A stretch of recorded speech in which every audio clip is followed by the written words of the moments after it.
함께 읽습니다. 마태복음 5장 1절에서 12절입니다. 제가 먼저 읽겠습니다. 예수께서 무리를 보시고 산에 올라가 앉으시니 제자들이 나아온지라 입을 열어 가르쳐 이르시되 심령이 가난한 자는 복이 있나니 천국이 그들의 것이며 애통하는 자는 복이 있나니 그들이 위로를 받을 것이며 온유한 자는 복이 있나니 그들이 땅을 기업으로 받을 것이며 의에 줄이고 목마른 자는 복이 있나니 그들이 배부를 것이며 긍휼히 여기는 자는 복이 있나니 그들이 긍휼히 여김을 받을 것이며 마음이 청결한 자는 복이 있나니 그들이 하나님을 볼 것이며 화평하게 하는 자는 복이 있나니 그들이 하나님의 아들이라 일컬음을 받을 것이며 의를 위하여 박해를 받는 자는 복이 있나니 천국이 그들의 것이니라. 나로 말미암아 너희를 욕하고 박해하고 거짓으로 너희를 거슬러 모든 악한 말을 할 때에는 너희에게 복이 있나니 기뻐하고 즐거워하라. 하늘에서 너희의 상이 큼이라. 너희 전에 있던 선지자들도 이같이 박해하였느니라. 아멘. 네, 오늘은 우리가 함께 이 마태복음 5장 1절, 12절 말씀을 묵상하도록 하겠습니다. 우리가 산상수훈이라고, 산상보훈이라고 알려져 있는 말씀이죠. 우리가 어제 말씀 가운데 어떤 말씀 함께 묵상했습니까? 제자들을 부르시는 우리 예수님을 함께 묵상했어요. 천국의 말씀을 전하시고 이어서 우리 제자들을 부르시는 예수님을 함께 묵상하였습니다. 예수님은 혼자 모든 것을 할 수 있으신 전지전능하신 주님이시지만 기꺼이 제자들을 부르시고 그들과 함께 사역하셨어요. 그리고 철저히 눈높이를 낮추셔서 내가 너를 사람 낚는 어부가 되게 하리라는 말로 어부 베드로와 안드레와 요한과 야고보를 부르셨습니다. 하나님의 전지전능이 다른 신들의 능력과는 다른 부분은 바로 이 겸손인 것 같아요. 자기를 종의 형체로까지 낮추어서 낮은 곳에 임하는 그 겸손까지도 가능하신 그 하나님의 전지전능이라는 것은 이 겸손까지도 가능하신 전지전능입니다. 주님의 이 겸손으로 인해서 그 주님은 이 땅 가운데 오셨고 제자들을 부르시고 기꺼이 함께 일하세요. 효과 중심이 아니라 관계 중심이라는 것이죠. 오늘은 이제 이 예수님이 이 제자들과 함께 수많은 이적을 베푸신 후에 사람들이 많이 모였잖아요. 근데 이 수많은 사람들을 잠깐 두게 하시고 제자들만 따로 부르셔서 하신 말씀입니다. 그러니까 산에 올라가셔서 가르침을 주신 것이 이 산상수훈인데 일반적인 사람들, 그러니까 병고침을 받기 위해 무리를 이루었던 수많은 사람들을 대상으로 한 것이 아니라 예수님께서 부르신 제자들만을 위한 가르침이 이 산상수훈입니다. 그러니까 우리 산상수훈을 들을 때는 제자된 마음으로, 제자될 마음이 있다면 이 말씀을 들으면 되는 거예요. 내가 팬으로, 내가 이 정말 하나님께서 허락하신 수많은 복 때문에 내가 하나님을 따라가는 것이 아니라 내가 예수님의 제자된 삶을 살아가겠습니다 라고 마음 먹었을 때 이 산상수훈이 우리에게 진짜로 의미 있는 말씀이 된다는 거예요. 우리 1절의 말씀을 보겠습니다.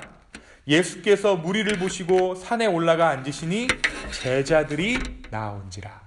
그렇죠? 무리들은 지금 이 산 가운데 있고 예수님께서 그 위에 산 위에서 이 무리들을 바라보시고 앉으셨을 때 제자들만 지금 따로 나온 거예요.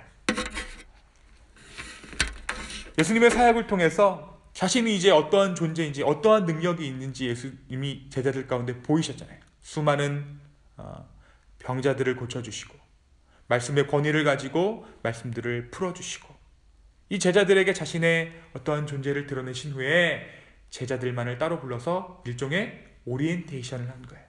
교육을 하신 거예요. 신입생 교육, 제자 교육. 그래서 이 산상수훈이라는 말씀을 제자도라는 말로 대신 부르기도 합니다. 먼저 오늘 말씀을 한번 잘 보십시오. 심령이 가난한 자는 무엇이 있다? 복이 있다. 이 복이란 말은 예수 그리스도라는 말로 우리가 바꿀 수 있을 것 같아요. 심령이 가난한 자는 그 안에 예수 그리스도가 있다. 그런 그들에게 천국이 그들의 것이다. 그런데 오늘 이 말씀 가운데 있는 복이 있나니 라는 말씀은 사실 원어에 더 충실하게 해석한다면 축하한다라는 의미예요. 축하한다. 내가 너를 축하해. 그러니까 그리스도로의 제자가 된 것, 그리스도로 말미암아 이 마음들을 품게 된 것, 그리스도로 말미암아 너희가 제자가 된 것을 축하한다. 너희에게 이러한 복이 있을 것이야. 이러한 정말 삶 가운데 말도 안 되는 풍성함이 있을 것이야 라고 가르쳐 주신 가르침이에요. 그렇다면 오늘 본문은 이러한 의미가 될 것입니다. 제가 한번 여러분을 위해서 읽어드리겠습니다. 그리스도로 인해 심령이 가난한 자가 된 것을 축하한다. 이제 천국이 너희의 것이야. 그리스도로 인해 애통하는 자로 부름받은 것을 축하한다. 이제 하나님이 너희의 그 애통함을 위로할 것이야. 그리스도로 인해 의에 줄이고 목이 마른 그 목마름을 느끼는 자가 된 것을 축하한다. 이제 너희의 의에 대한 목마름과 주림이 하나님으로 인해 채워질 것이야. 긍휼히 여기는 자가 된 것을 축하한다. 너희가 긍휼히 여기는 그 긍휼함으로 주님이 너희를 긍휼히 여겨주실 것이야. 그리스도로 인해 마음이 깨끗해진 너희를 축하한다. 회개의 길이 열린 너희를 축하한다. 너희가 하나님을 보게 될 것이야. 그리스도로 인해 싸움에 휘말리지 않고 모든 것에 화평을 도모하는 자가 된 것을 축하한다. 너희가 하나님의 아들이 되었단다. 의를 위해 박해받는 자가 된 것을 축하한다. 천국이 너희의 것이야. 만약 누가 나로 인해 너희를 욕하고 괴롭히면 그게 바로 축복이란다. 사랑하는 기쁨의 교회 여러분, 오늘 이 아침에 이 말씀이 우리의 말씀이 된 줄로 믿습니다. 이 축복의 말씀은 예수 그리스도를 팬으로서, 내가 어떠한 하나님의 주시는 혜택의 수혜자로서, 예수님의 어떤 지지자로서, 예수님이 말씀하신 것들을 지지하는 단순한 지지자들로서 그렇게 머무는 것이 아니라 제자가 된 자들, 죽음까지도 불사하고 끝까지 예수 그리스도를 믿고 따르고자 하는 제자들에게 허락된 말씀이었어요. 만약 우리가 주님의 팬이 아닌 제자로 부름받은 자들이라면 분명 오늘 우리의 이 말씀은 우리에게 속한 말씀이 된 줄로 믿습니다. 무엇보다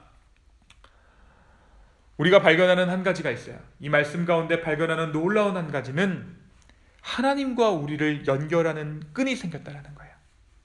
이 말씀을 잘 보시면 이전까지는 제자는 제자, 예수님은 예수님, 사람들은 사람들, 예수님은 예수님 이렇게 남아있다는 것을 하나님께서 끈으로 연결해 주셨다는 것을 볼 수 있습니다. 우리가 이유 없이 가난함을 느끼는 것이 아니라, 가난하게 되는 것이 아니라 하나님으로 인한 가난한 것, 하나님 없이, 하나님과 관계없이 이유도 모르고 영문도 모르고 내 삶에 가난함이 있고 애통함이 있는 것이 아니라 이제 내가 느끼는 모든 것이 하나님과 상관 있는 일이 되었고 천국과 관계 있는 일이 되었다는 것입니다. 지금 내 삶이 주님과 연결되었다는 것을 주님께서 오늘 제자들에게 보여주고 계시는 거예요. 예전에는 내가 가난해도, 내가 힘들어도 아무도 복이 있다 말해주지 않았습니다. 그것이 어떠한 연관이 있는지 몰랐어요. 하나님과 어떠한 연관이 있는지 몰랐습니다. 복이 있다 말해주기는 그냥 관심조차 있지 않았어요. 오히려 저주받았다고 이야기했습니다. 그러나 이제 내가 주 안에서 그리스도로 인해 내 삶의 모든 영역에서 느끼는 하나하나가 하나님과 연결되어져 있다는 것을 오늘 말씀이 보여주고 있는 것이에요. 나의 삶의 모든 영역에서 내가 느끼는 하나하나가 하나님과 관계하는 자로, 하나님과 상관하는 자로, 바울의 표현에 의하면 복음에 참여한 자로 부르심을 받았다라는 것입니다. 11절의 말씀이 그 관계를 설명하고 있어요. 11절이 뭐라고 얘기합니까? 나로 말미암아 너희를 거슬러 모든 악한 말을 할 때에는 너희에게 복이 있다.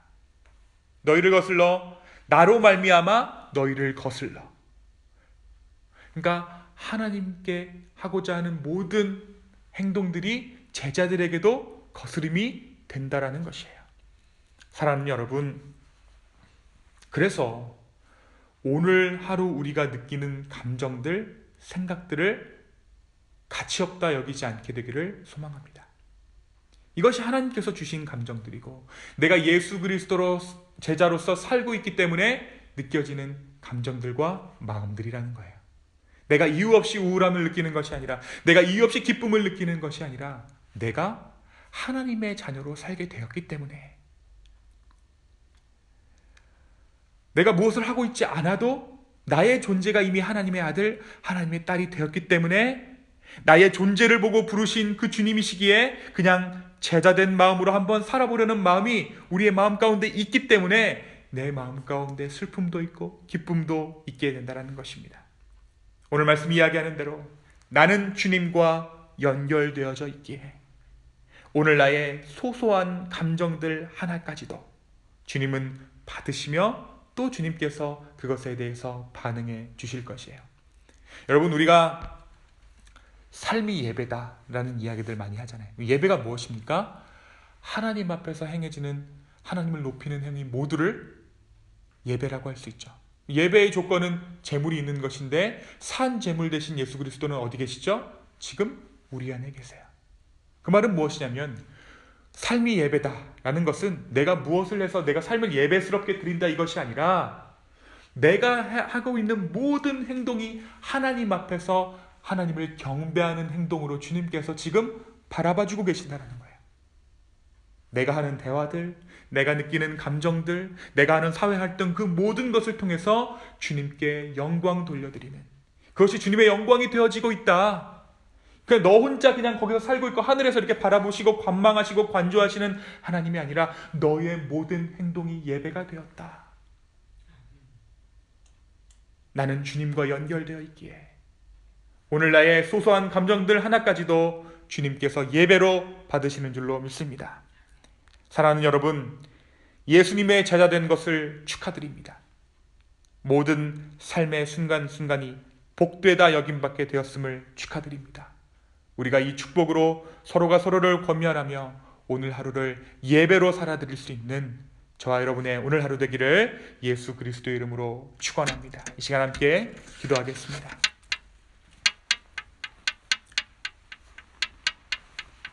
주님, 나의 삶을 죄로 묶은 것이 아니라, 죄가 나의 인생을 설명하는 것이 아니라 하나님의 은혜가 나의 인생을 설명하게 되었기에 감사합니다.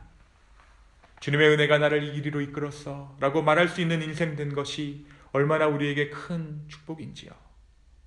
성령 하나님, 하나님께서 이제 우리를 설명하실 때에 더 이상 죄로 우리를 풀어내시는 것이 아니라 하나님의 은혜로 예수 그리스도의 그 보혈로 우리를 설명하시고자 하셨사오니 이제 우리가 그 은혜 가운데 들어가기를 원합니다.